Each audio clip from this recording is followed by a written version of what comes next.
It was one of those slow nights, the kind where the diner lights buzzed louder than the customers talked. Rain drizzled outside, tapping against the windows in lazy rhythm. Clara wiped the counter for the 10th time, half watching the clock and half dreaming about the life she might have had if she hadn't dropped out of college to take care of her mom. Then the door opened, and the night changed. He walked in wearing a leather jacket, soaked from the rain, boots heavy on the tile floor. He had that quiet kind of confidence, not the loud kind that swaggered, but the one that carried stories in silence. "Coffee," he said simply, setting down his helmet. "Black?" Clara asked, already reaching for the pot. He smirked. "You read minds too?" She smiled faintly. "Only when it comes to caffeine." The man nodded toward the corner booth. "Mind if I set up a game?" She frowned. "A game?" From his jacket, he pulled out a small, worn chess set, the kind you'd expect to find in an old soldier's bag. He started lining up the pieces, one by one. "Used to play on the road," he said. "Keeps the mind sharp." Clara chuckled. "Can't say we get a lot of chess tournaments in diners." He looked up, his eyes glinting. "You play?" She hesitated. "A little. My dad taught me when I was a kid." "Then sit," he said, gesturing to the seat across from him. "Loser pays for coffee." She laughed softly, drying her hands on her apron. "You sure you want to risk your wallet, biker man?" He grinned. "Name's Hawk. And yeah, I'll take my chances." She sat down, the old clock ticking above them as they began to play. The first few moves were slow, him feeling out her rhythm, her pretending not to remember all the patterns she'd memorized years ago. But by the 10th move, Hawk's smirk had started to fade. He leaned forward. "You've played before." "A little," she said, moving her knight with a calm flick. He frowned, studying the board. 5 more moves, and his rook was gone. Then his bishop. Then his queen. "What the?" he muttered. Clara leaned her chin on her hand, eyes sparkling. "You sure you don't want a refill before I end this?" The other customers had started watching. Even the cook poked his head out of the kitchen. Hawk tried to fight back, but she was relentless. Her moves weren't flashy, they were surgical. Every time he thought he had her cornered, she slipped free, setting up traps he didn't see until it was too late. Finally, she slid her queen forward, softly whispering, "Checkmate." The diner erupted in laughter and applause. Hawk sat back, eyes wide, then started laughing too, a deep, genuine laugh that filled the room. "Well, I'll be damned," he said, rubbing his jaw. "You just beat a man who's played with Marines, truckers, and every bar shark between here and Texas." Clara shrugged. "Guess you finally met a waitress with a brain." He grinned. "More like a shark in an apron." When the laughter faded, he looked at her differently. Curious now, not amused. "Where'd you learn to play like that?" She hesitated. "I was studying math in college. Wanted to teach one day. But life had other plans." His expression softened. "You quit." She nodded. "Didn't have a choice." He leaned forward, elbows on the table. "You ever think about going back?" She smiled sadly. "All the time." Hawk's voice dropped low. "Maybe you should. You've got the kind of mind that shouldn't be stuck behind a counter." Before she could reply, the bell over the door rang again. A group of bikers walked in, loud and laughing, rain dripping from their jackets. They stopped when they saw Hawk, their tone changing instantly. "Boss," one said with a nod. Clara blinked. "Boss." Hawk stood, sliding the chessboard closed. "You'll have to forgive my manners," he said, his voice now carrying a quiet authority that made the air hum. "I didn't mention I run the Iron Serpents MC." Her jaw dropped slightly. "You mean the motorcycle club that?" "Yeah," he interrupted gently. "The one that donates to veteran shelters, not the kind that breaks laws." He nodded toward the door. "We're heading out. But I owe you." She smiled. "You owe me a coffee, remember?" He grinned. "You'll get more than that." The next morning, when she arrived at the diner, something strange was waiting for her. A brand new chess set sitting neatly on the counter, made of carved wood and steel. A note was tucked under the board. "For the woman who made a biker think 3 moves ahead for once. Keep playing. The world needs your kind of mind." "Hawk." Clara ran her fingers over the smooth wooden pieces, smiling softly. From that day on, the diner had a new tradition. Every night, there was a chessboard on the corner booth, open, ready for anyone brave enough to play. No one ever forgot the night the quiet waitress outsmarted the biker king. Or how, a few months later, she went back to college, studying full-time with the scholarship that mysteriously appeared in her name, funded by the Iron Serpents Foundation. And whenever she saw a motorcycle blur past the diner on the highway, she couldn't help but grin. Because somewhere out there, Hawk was still playing his game. Only now, she was winning her own. A few months later, life inside the little diner felt brighter than it had in years. The chessboard Hawk had gifted Clara had become a symbol of something bigger, not just a game, but a bridge between two worlds that rarely met. Truckers, bikers, locals, even traveling families, everyone who stopped by seemed drawn to that corner booth. They'd play a few rounds, laugh, sometimes lose terribly to Clara, and always leave with a story. The board had a way of softening people, reminding them that a bit of thought could do more than force ever could. Clara didn't see Hawk again for a while. His note was still pinned behind the counter, framed between old coffee specials and photos of her regulars. But every now and then, a black bike would thunder past on the highway, its rider giving a single nod toward the diner. She'd smile every time. Then, one Thursday night, as the rain hammered the roof, the door opened, and there he was. Hawk stepped inside, water dripping off his jacket, that same half-smile tugging at his lips. "Still undefeated?" he asked. Clara crossed her arms, trying not to grin. "Depends who's asking." He slid into the booth, motioning to the board. "Let's see if you've gotten rusty." As she reset the pieces, she noticed something different about him. His usual calm seemed heavier, like he was carrying something he wasn't ready to say out loud. They started playing, quiet at first, the clack of chess pieces mixing with the hum of rain. After a few moves, she finally said, "You've been gone a while." He nodded. "Had business. Good business or bad?" He smirked without humor. "The kind that reminds you not everyone on the road plays fair." She frowned. "You in trouble?" He looked at her for a long second, then sighed. "Let's just say, I made a few enemies trying to clean up what's dirty." Her hands froze over the board. "You mean in your club?" He nodded slightly. "Not everyone liked that I turned the serpents legit. Some people preferred the old ways. I'm working on fixing that." Clara leaned back, studying him. "So you're playing chess in real life too?" That earned her a small laugh. "Yeah, but I'm missing my queen." She smiled faintly, then moved smarter. He grinned at that, shaking his head. "You and your lessons." By the time they finished the game, another quiet victory for Clara, the diner had emptied. Hawk glanced around, then reached into his jacket and slid a folder across the table. "What's this?" she asked. "Blueprints," he said, "for a youth center. On the south side of town." Her brow furrowed. "You're building that?" "Trying to," he said. "Kids down there need something besides gangs and streets. I've got the money. What I don't have is someone smart enough to run the programs. Someone people trust." She blinked. "You're asking me?" He nodded. "You run this diner like it's a kingdom. You taught truckers to play chess. You make people think. That's leadership." Clara stared at the blueprints, rows of classrooms, a kitchen, a chess room marked in the corner. "You named it Haven House." He smiled softly. "Figured you'd like that." Her voice was barely a whisper. "Why me, Hawk?" He met her eyes, steady. "Because you remind me what kind of world I'm fighting for." The silence stretched. Outside, thunder rolled in the distance. Finally, she smiled. "If I say yes, you're letting me design the whole education program." "My way." He nodded. "Deal." "And I pick the staff." "Done." "And you play fair this time. No biker shortcuts." He chuckled. "You really think I could outplay you?" She grinned. "You already know the answer." They shook hands across the board, her fingers small against his calloused palm, and something electric sparked between them. Not romance exactly, but respect. Connection. The kind of bond forged by two people who'd fought too many battles alone. Over the next few months, construction began. Hawk handled logistics and money.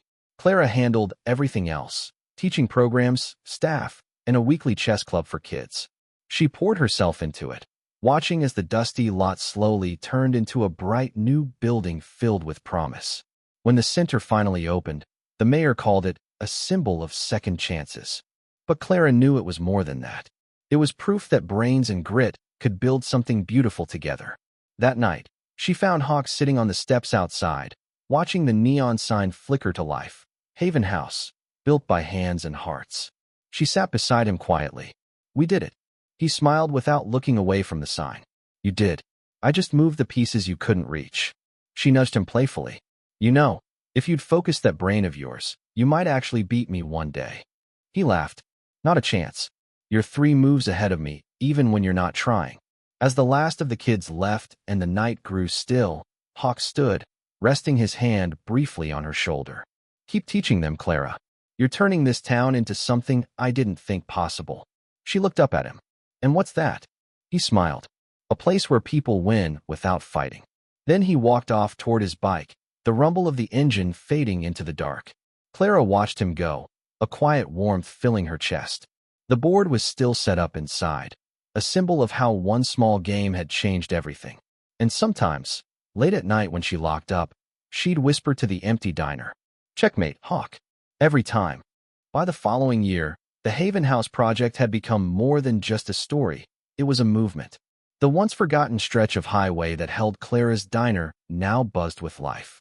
The chess club for kids had turned into a mentorship program. Former bikers taught mechanics, single moms ran the kitchen, and Clara, the woman who once wiped counters for tips, now sat on the board of directors. But for all the progress, Hawk had vanished again. He'd gone quiet after the ribbon cutting. No calls, no rumbling engines outside the diner, no sly notes left behind. Only silence. Clara didn't worry at first. Hawk was a man who carried storms wherever he went, and sometimes he needed to disappear into them. But months passed, and silence turned into unease. Then, one evening in early fall, as the last of the kids filed out of the center, a familiar sound rolled over the horizon. Deep, heavy, unmistakable. The roar of a Harley. Clara froze. When the bike came into view, her heart skipped. But it wasn't just Hawk. There were others behind him. A convoy. 20 riders, their headlights slicing through the dusk. The Iron Serpents were back. Hawk parked right in front of the diner, his jacket torn, his face a little older, eyes sharper than before. "Miss me?" he asked, that smirk returning like it had never left. Clara exhaled a laugh that was half relief, half frustration.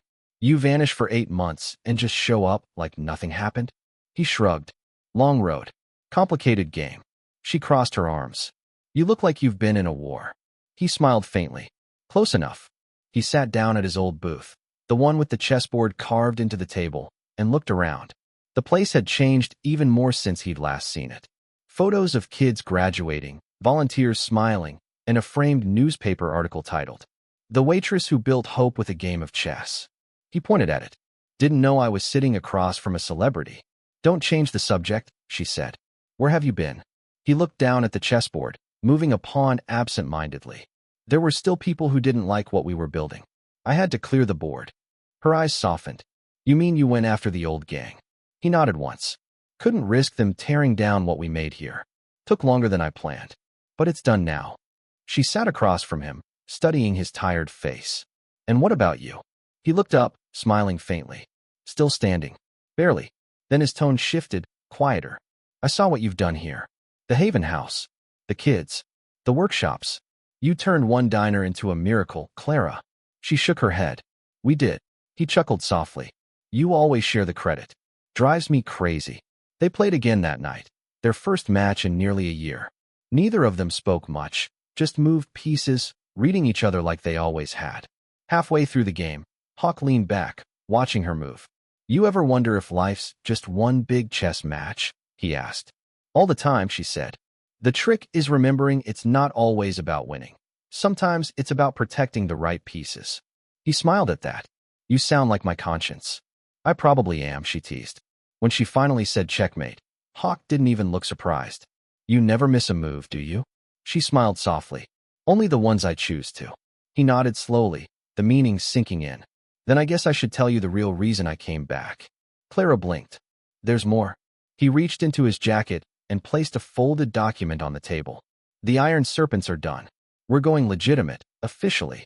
We're turning the club into a foundation." She opened it. "The Iron Serpents Initiative, a national program for youth education and rehabilitation." Her name was printed right next to his. Her voice trembled. You want me to run this?" "I don't want you to," he said, meeting her eyes. "I need you to. You're the only one who knows how to make people believe in something real again." For a moment, the diner went completely quiet. Just the rain tapping softly against the windows, like it always did when something big was about to begin. Finally, she whispered, "You think I can handle all this?" He smiled. You taught a biker how to play chess and a town how to hope. You'll handle it. She laughed softly, shaking her head. And what about you? He stood, putting his gloves back on. Me? I'm done fighting ghosts. I'll keep the road safe while you keep the world smart. Before he left, he placed one of the wooden pawns from their board in her palm. Keep it. A reminder that even the smallest piece can change the game. And then he was gone again, the roar of his bike fading into the wind. Clara stood at the window long after, the pawn warm in her hand. When she turned back toward the chessboard, she smiled, not because she'd won another game, but because this time, she finally knew how to play her life the way she played the board, patient, bold, and always 3 moves ahead. From that night on, the diner became the headquarters for the Iron Serpents initiative, blending leather and logic, muscle and mind. All born from one unexpected game between a biker and a waitress who turned out to be a genius. A year later, the Iron Serpents initiative had spread farther than Clara or Hawk could have imagined. What started with a chessboard in a roadside diner had become a nationwide movement. Old warehouses turned into learning centers. Former gang members taught coding and bike repair. Kids who used to hang out on street corners now played chess at community tables marked with the Iron Serpents emblem, a silver snake wrapped around a knight piece. Clara, once a waitress who'd thought her life had already been decided, was now traveling between cities, helping set up programs, training mentors, and meeting people who said her name like it meant something bigger, hope. But she still kept her diner. She couldn't let it go. It stayed open, tucked off Highway 9, run by locals who knew what it had once been, the first spark. Every Friday night, when the world slowed down, she came back to that booth by the window, the one with the chessboard carved into the wood. She'd set up the pieces, pour 2 coffees, and wait. Sometimes he came. Sometimes he didn't. Tonight, he did. The familiar rumble of a Harley echoed through the lot. She didn't even have to look up. Hawk pushed through the door, same jacket, same quiet smirk, though there was more silver in his beard now. "You're late," she said, not bothering to hide her smile. "I rode slow," he replied, dropping his helmet on the counter. "Didn't want to ruin your record by making you wait less than an hour." She poured his coffee. "You still played dirty." He grinned. "It's called strategy." They sat down, moving pieces without words for a while. The air between them was calm. 2 people who didn't need to fill silence with sound. Finally, Clara said, "You've been off the grid again." Hawk nodded. "Was in Chicago. We opened a new center there. One of the kids I met, 16 years old, used to run with a gang. Now he's teaching chess to other kids. Said he saw a video about you." Clara smiled faintly. "You mean the one where I beat the mayor at a charity match?" "Yeah." Kid said it made him want to think before he fought.